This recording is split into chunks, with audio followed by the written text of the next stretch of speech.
पहले सरकार ही लूट मचाती थी, तो कहां से परिवर्तन हो जाता है? कहां से परिवर्तन हो जाता है? फेयर प्राइस शॉप संचालकों को केवल कोसने भर से परिवर्तन नहीं होने वाला है।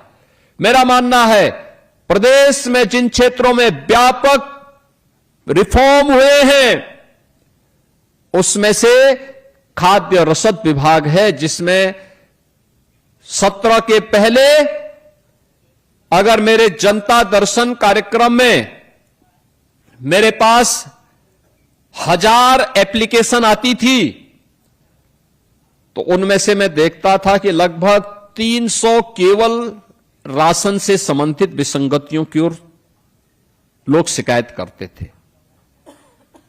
और आज जैसे कि विभागीय मंत्री श्री मनोज पांडे जी कह रहे थे, आज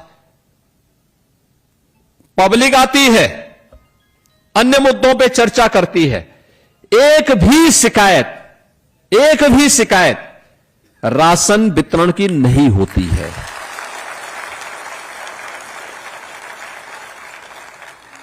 यह आपका सम्मान है, यह है आपका सम्मान, यह है आपका सम्मान। अब आपकी कोई शिकायत नहीं करता है, अब आपको कोई कटघरे में नहीं खड़ा कर सकता है, अब आपके बारे में कोई उल जलूल बातें नहीं कर सकता है, और आपका सम्मान हुआ तो हमें प्रसन्नता इस बात की, क्योंकि शासन की स्कीम को आप सफलतापूर्वक जमीनी धरातल पर उतारने का काम करते हैं। तो हमें प्रसन्नता इस बात की होती है कि हमने जिस गरीब के लिए जो चीज उपलब्ध करवाई थी वह उस गरीब तक पहुंच गई है। और मॉडल आपने कोविड के दौरान तो किया ही, कोरोना के दौरान जब कोरोना था, उसका संक्रमण था, तब भी आप राशन वितरित कर रहे थे। हम लोगों ने उस समय जब सारा काम धंधा बंद हो गया, दाल, नमक और तेल वितरण की एक स्कीम को लागू किया था। और मैंने देखा एक भी जगह से शिकायत नहीं आई थी, हर गरीब तक तेल पहुंचा था, नमक पहुंचा था और दाल भी पहुंची थी, हर तक पहुंच रही थी। अब कोई नहीं कर सकता गलत उसमें।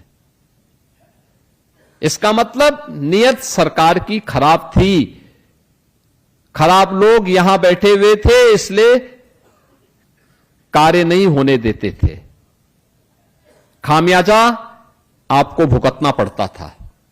आज और वे आपका इंसेंटिव भी नहीं बढ़ाते थे, बढ़ाना भी नहीं चाहते थे।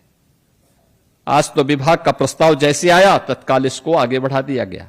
और मैं धन्यवाद दूंगा आपके संघ को, जिन्होंने अभी ज्ञापन के माध्यम से धन्यवाद भी दिया है।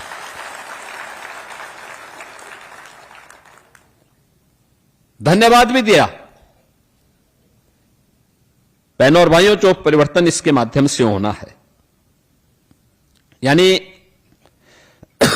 सामान्यतः जो एवरेज है, थोड़ा कम आगे ज्यादा पीछे आगे पीछे हो सकता है, लेकिन जो एवरेज होता है लगभग हर एक विक्रेता के यहां आवंटन लगभग 100 कुंटल के आसपास हो जाता है।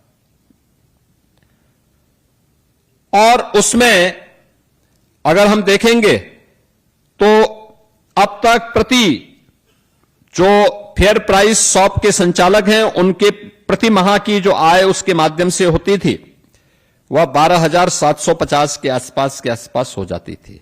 अगर 100 कुंटल उसके पास जा रहा है तो 90 रुपए के हिसाब से ये पैसा हम देते थे। और अब जो पैसा हम इसमें देने जा रहे हैं 125 रुपए के हिसाब से देने जा रहे हैं, तो ये मान करके चलिए कि ये अब 16,250 रुपए, अगर कोई 100 कुंटल वितरित कर देगा तो 16,250 रुपए उसको केवल इसी से प्राप्त होंगे। इसके अलावा आप अपनी जो दुकान चलाएंगे वो अलग से, उसका मुनाफा आपका अलग है। लेकिन जो इससे ज्यादा बिक्री करेगा वह उतना ज्यादा उससे अपना मुनाफा कमा सकता है। यानी 30% की बढ़ोतरी पहली बार हो रही है उचित मूल्य के विक्रेताओं के लिए कि 30% के मार्जिन मनी में बढ़ोतरी का कार्य ये केंद्र और राज्य सरकार ने किया है। और मेरा मानना है कि इसमें जितनी तेजी के साथ हम अन्नपूर्णा भवन को आगे बढ़ाने का काम कर पाएंगे उतना ही वह परिवर्तन ला करके और भी बेहतर दिशा में उसके परिणाम हम सबके सामने आते हुए दिखाई देंगे।